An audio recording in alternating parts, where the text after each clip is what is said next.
In the previous lecture, we had started looking at the notion of partial derivative of functions of several variables. We looked at some examples how partial derivatives are applied in marginals of a model. Let us start by looking at the Cobb-Douglas model, which we have introduced in the previous lecture, and look at the marginals for that. So, let us just recall that the production function in Cobb-Douglas model is given by q is equal to, it is a function of two variables k and l, where k is the capital and l is the labor input, and it is given by a into l raised to power alpha and k raised to power beta, where this should be k. So, where a, alpha and beta are positive constants and k is the input, capital input, l is the labor input. So, modulo the change here, so this is a function of two variables, a into l raised to power alpha, k raised to power beta. So, this is a typo, keep in mind. So, once that is given, once we differentiate this with respect to L, so q with respect to L is partial derivative of q with respect to L. So, here a is a constant and L raised to power alpha. So, this alpha comes out, and so it is a into alpha raised to power 1 minus 1, and this because is a k which does not depend on labor, that is capital. So, that remains as it is. So, that is equal to alpha into L raised to power alpha minus 1 into k raised to power beta. We can put the values of, we can multiply numerator and denominator by L. So, that will give you alpha L raised to power alpha k raised to power beta divided by L. So, but now recognizing that numerator is alpha times this. So, the numerator is alpha q by L. So, the marginal with respect to L can be written as alpha q divided by L. Similarly, the marginal with respect to k is the partial derivative of q with respect to k. So, partial derivative of q with respect to k will be a L raised to power alpha into beta k raised to power beta minus 1, and once you put these values, multiply and divide by k and use that equation, you get beta into q raised beta q by k. So, we can represent the marginals in terms of the original product function as it is. So, let us see an interpretation of this. So, both the marginals are first of all positive, because alpha is a positive constant, q is positive, L is positive, beta is positive. So, marginals are both positive. So, keep in mind what is marginal. Marginal is the partial derivative. So, they being positive indicate the function is going to be increasing. So, let us analyze this further. From the previous equations, let us calculate from this equation, let us calculate alpha. Alpha is L times QL divided by Q, and similarly beta is K times QK divided by Q. So, let us use these values to find alpha and beta. So, it is QL divided by Q by L. And now, let us interpret, this was the partial derivative of q with respect to L. So, this is the marginal product of labor, and q by L is the average product of labor. So, alpha, the constant, is equal to the marginal product of labor divided by the average cost of labor. Similarly, from the second equation, you will get that beta is q partial derivative of q with respect to k divided by q and k, q by k. So, the numerator is the marginal with respect to the marginal product of capital with respect to the capital marginal, and the denominator is nothing but q by k. So, that is the average product of the capital. So, alpha and beta are equal to this. So, if we add them, these two equations, so QL multiplied by L plus QK multiplied by K. So, this taking it up is alpha q plus beta q. So, that is equal to alpha plus beta into q. Some small typo here, small q is same as the capital Q. So, that is only a notation. So, keep in mind small q is same as capital Q. So, you get this QL, the marginal multiplied by L is marginal of capital multiplied by the capital is equal to alpha plus beta times q. So, that says that if you want this quantity left hand side to be equal to 1, then you should have alpha plus beta equal to 1, because when alpha is equal to 1, beta is equal to 1, you will get this is equal to 1. So, that means that the total change in input. So, QL marginal into L, that is the total change in input plus the total change in output, that is QK multiplied by Q is 1 if alpha plus beta is equal to 1. So, this scenario in economics is called as the constant returns to scale. So, whatever is the total input that equals to the total change in the output. So, that is how marginals are used in economics for the functions of several variables. Let us continue our study of partial derivatives of functions of several variables, two variables. So, let us look at the function f x y is equal to x y divided by x square plus y square. If x y is not equal to 0 and it is x y at the point 0, the value is 0. So, this is the function which is defined by this formula when the denominator is not equal to 0. So, that is equal to 0 when x is equal to 0 equal to y. So, at that point we define the value to be equal to 0. So, for this function, let us fix the x variable as 0 and consider the map y going to f of 0 y. So, when x is fixed as 0, so the function is x y, that is 0 divided by y square. So, that is equal to 0. So, as a function of the variable y, when x is fixed at 0, this is a constant function y going to 0. So, naturally for this the partial derivative at this as a function of one variable is differentiable and the derivative is equal to 0. Similarly, for when you put y equal to 0, again this function is identically equal to 0. So, the derivative at 0 0 is again equal to 0. So, for this function both the partial derivative at 0 exist and are equal to 0. However, if you take the point not equal to 0 0 and look at the derivative, so then the value then the function is given by this formula. So, to find out the partial derivative for with respect to say x, when x is fixed as x 0, with respect to x when y is fixed at y 0, we will have to apply the quotient rule. So, applying the quotient rule, when we want to find the partial derivative of f with respect to x at the point x 0 y 0. So, partial derivative will be the denominator raised to power 2 at the point x 0 y 0. So, that is x square plus y square raised to power 2 into the derivative of that into derivative of this denominator as it is. So, that will be x square plus y square into the derivative of the numerator with respect to x. So, that will be y. So, the first term will be y into x square minus y square minus the second term will be x y into the derivative of x square plus y square, that is 2x. So, that will give you 2x square. So, that we can combine together. So, the partial derivative at a point not equal to 0 0 comes out to be with respect to x is equal to this. So, and similarly the partial derivative with respect to y at a point x 0 y 0 is given by x 0. So, using quotient rules with the point y 0 fixed here and the point x 0 fixed here, we can calculate the partial derivatives. They come out to be equal to this. Now, let us analyze both the partial derivatives of f exist everywhere, because they existed at 0 0 and they existed at every other point. So, partial derivative for this function exists at every point. Now, one would like to know what about this function as a function of two variables.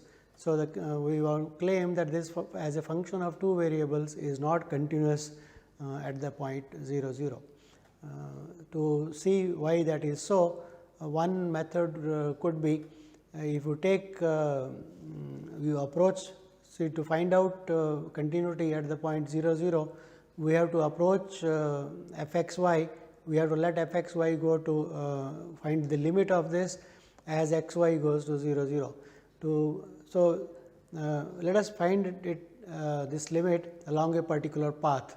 So, let us say for example, you take y equal to x. So, you approach the point 0 0 along the line y equal to x, then the function along y equal to x will be f x x. So, that will be x square divided by x square plus x square. So, numerator and denominator will cancel out, x square will cancel out. But instead of taking just the line y equal to x, we could have taken also a line y equal to m of x. So, a line with a slope m. So, if you take y equal to m x and find out the limit of this along the line y equal to m x, that will be x comma y will be m x. So, you will have m x square and denominator will be x square plus m square x square. So, x square will cancel out and the ratio will turn out to be 1 over 1 plus m square. So, that means along the line y equal to m x, the function is constant and is equal to 1 over 1 plus m square. That means along different lines as you approach the point 0 0, the function values approach different values. That means the limit of the function does not exist and hence the function is not continuous at 0 0. So, this is how one analyzes continuity of functions of two variables at a point. We will not have much opportunity to use continuity, but concept of continuity for functions of two variables can be defined as in terms of as for functions of one variable. So, let us go a step further. So, note that. So, this example shows that the existence of both partial derivatives at a point need not imply continuity of the function at that point. So, existence of both the partial derivative is not good enough a condition to ensure continuity. Like in one variable, we said differentiability implies continuity. That is not the case in function of two variables. Just existence of partial derivatives is not good enough. One can define the notion of differentiability for a function of two variables, which is stronger than the notion of continuity and also stronger than the notion of existence of the two partial derivatives, but will not go into that in this course. So, those of you who are interested in knowing more about this probably should look at the web course which is on mathematics 1, which is available at this site. This is a NPTEL web course on calculus. So, if you are interested in knowing more about the differentiability of functions of two variables, go to this site and you will find the complete course on calculus of one and several variables, which you can read for your more knowledge completeness if you like. So, with that reference we move on and we look at the applications of notion of partial derivatives in economics. So, recall for a function of one variable, we have defined the notion of elasticity of demand for function of one variable. So, that was a proportionate percentage change in the output with respect to the input. So, we can apply that concept to a function of two variables. So, let us look at that. So, consider a situation where the demand of a product A product is called A is being produced and the demand for this A depends on its price. The price of the commodity A is P of A and the price P of B of a substitute B, which is also available on the market. So, you can think of A and B, two products available on the market with the same use, and for A the price is P A and for B the price is P of B.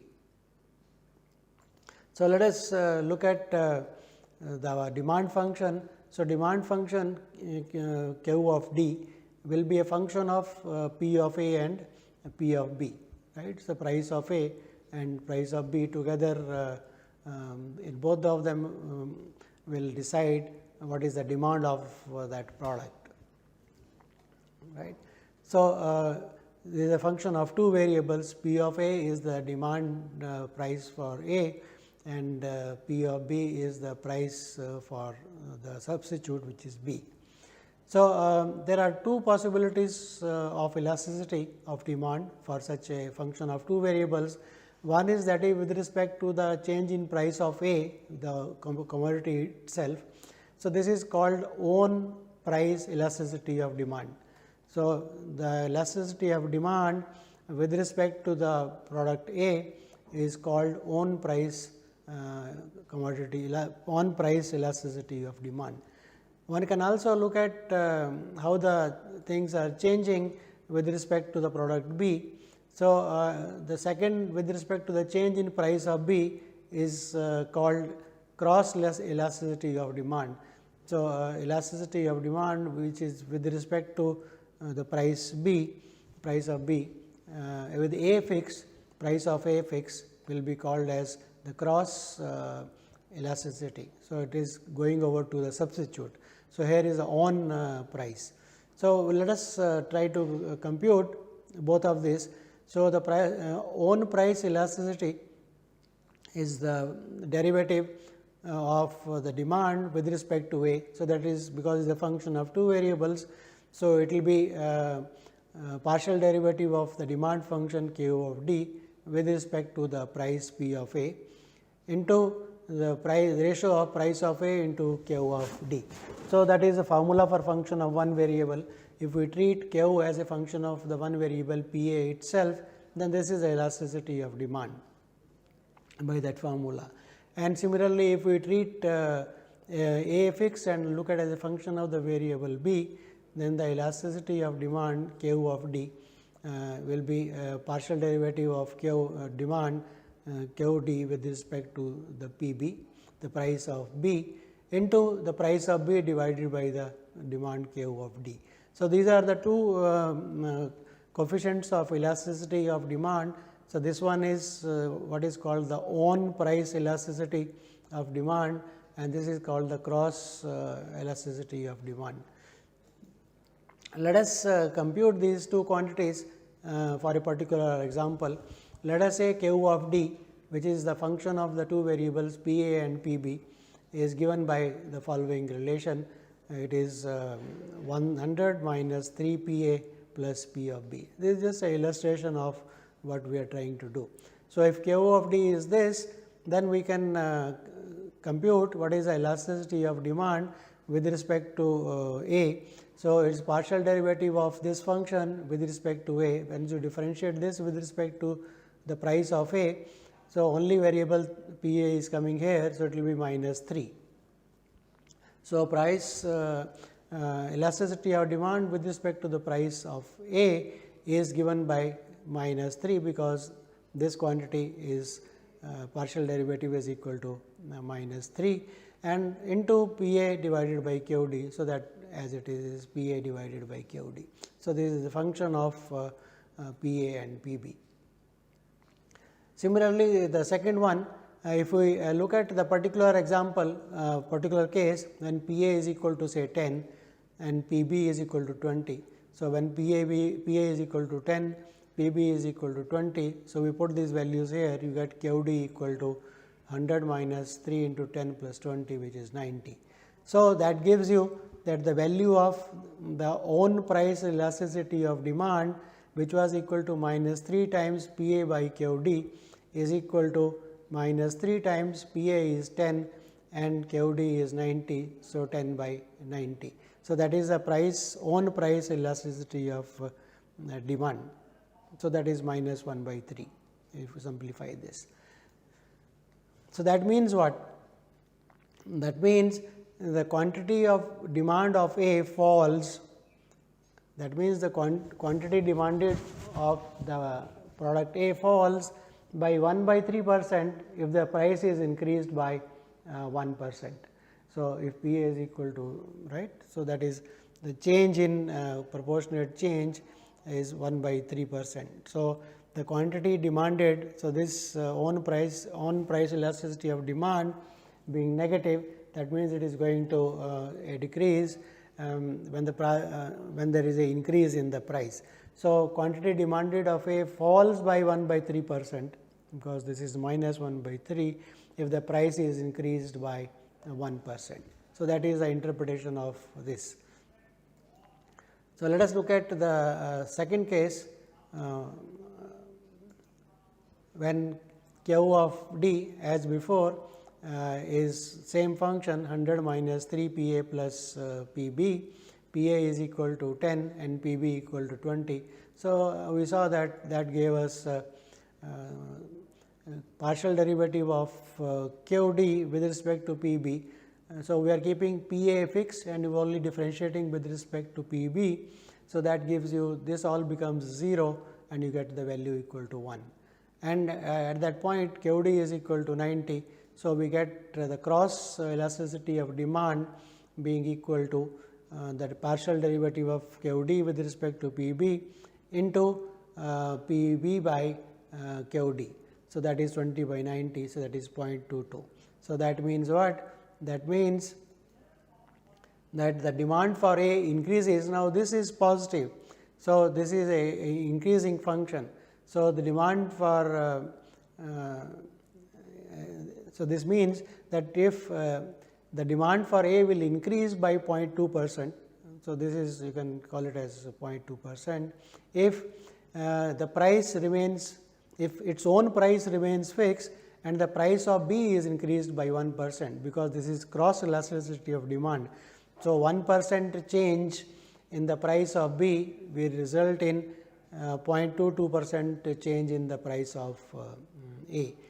Price of A is kept fixed, only the price of B is changing. So, if the company B who is producing product B increases its price, the demand for A increases. So, by this much percentage. So, this is the interpretation of marginals coefficient of elasticity in the scenario of functions of several variables. So, we gave a simple example to illustrate that. So, next we will look at the methods of computing partial derivatives of composite functions.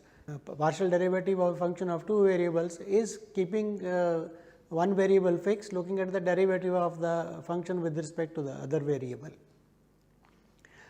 So, the rules for partial derivatives for algebra of partial derivatives is same as for one variable, namely partial derivative of the sum is equal to sum of the partial derivatives, as long as the same variable is kept fixed and so on. However, the chain rules change a bit because the second variable contribution also will be there for functions of two or more variables. So, we want to look at the scenario of chain rules. So, they are same as looking at the derivatives, partial derivatives of composite functions for functions of several variables. So, let us look at that. So, there are many possibilities. So, let us look at one by one some of them. What is called chain rule 1 says the following: consider a function f x y of two variables such that both x and y variables themselves are functions of another variable t, say belonging to R. So, f depends on x and y, but x and y both depend on another variable t. So, that means as t changes, x will change and y will change, and correspondingly f will change. So, we will have a composite function. So, the composite function is f x depending on t. So, one writes it as f of x t comma y t. So, let us denote this by w. So, w of t is equal to f of x t comma y t, where t belongs to R. So, eventually what is happening is the variable t gives rise to a pair x t comma y t, a pair in R 2, right. So, we have got two functions, t going to x t, R to R, t going to y t, that is again a function R to R, but put together as a pair we get a function t going to x t comma y t. So, that this inner thing is a function from real line to the plane. So, that is a function of two variables. So, we get two variables and f is a function of two variables. So, f can be evaluated at x t comma y t. So, the resultant thing is a number again. So, this is a composite of two functions t going to x t comma y t, and then f taking that point to f of x t comma y t, that is again in R. So, W2 is a real number, but in between it becomes a function of two variables. So, if x t and y t are differentiable functions, and if f is also a nice function which we call as the differentiability of the function f, then this composite function is differentiable. So, one says that under suitable conditions on W 2 is differentiable, this function of one variable is differentiable, and what is the derivative of this? The derivative is obtained by looking at the derivative of f, because f is a function of two variables. So, it will have two contributions, whether you are moving looking at the rate of change according to the variable x or according to the variable y. So, the formula says that the rate of change of w, which is a composite function at a point t naught, is same as the partial derivative of f at a point a b. So, what is a? A is x dot x t naught and b is y of t naught. So, that value. So, f x at x t naught y t naught into the derivative of x. So, that means there is a contribution in the direction of x axis. So, that is a contribution of the partial derivative of f, and the f is evaluated at the that partial derivative is evaluated at the point x t naught y t naught. So, here x t naught is taken as a and y t naught is taken as b into the derivative. So, here this contribution is as if you are moving along only one variable x and looking at the contribution of the chain rule.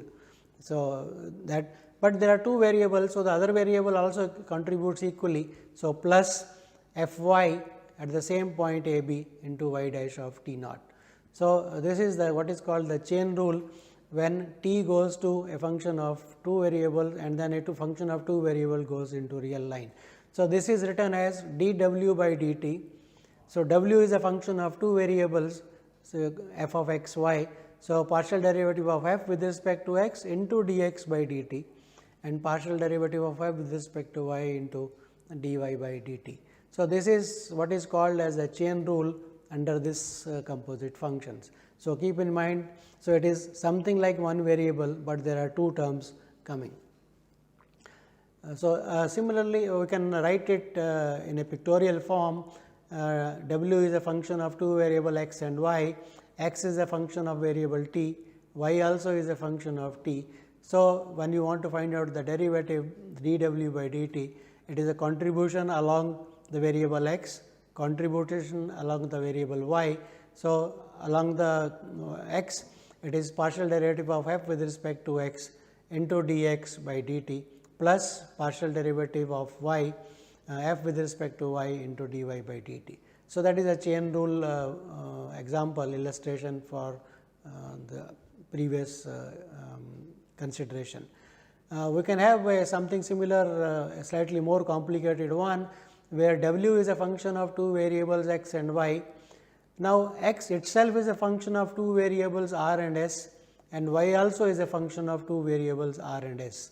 So, that means r comma s goes to a point x r s comma y r s. So, it is r 2 to r 2, and then there is a function f from r 2 to r.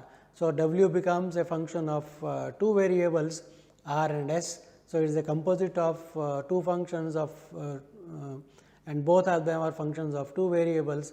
So, you can ask what is the partial derivative of w with respect to the variable r, what is the partial derivative of w with respect to the variable s. So, each one is computed as per the earlier conditions, as per the earlier methodology algorithm. W is a function of two variables x and y. So, contribution with respect to x plus x itself is a function of two variables. So, its contribution with respect to the variable r. So, that gives you the contribution of the variable x. So, the first term partial derivative of w with respect to x into partial derivative of x with respect to r, plus the second branch will give you the partial derivative of w with respect to y into partial derivative of y with respect to r. So, that is the second. So, this gives you the partial derivative of w with respect to r, and similarly you can calculate the partial derivative of w with respect to x s, that is partial derivative of w with respect to s is partial derivative of w with respect to x into partial derivative of x with respect to x plus partial derivative of w with respect to y plus partial derivative of y with respect to x s. So, this is you get two partial derivatives again by the chain rule. So, similarly depending on the situation, which variables are composite, how many variables are involved, partial derivatives are obtained, and these are all called chain rule formulas. So, basically the idea is wherever a function of more than one variable is coming, each variable will give its contribution in the partial derivative.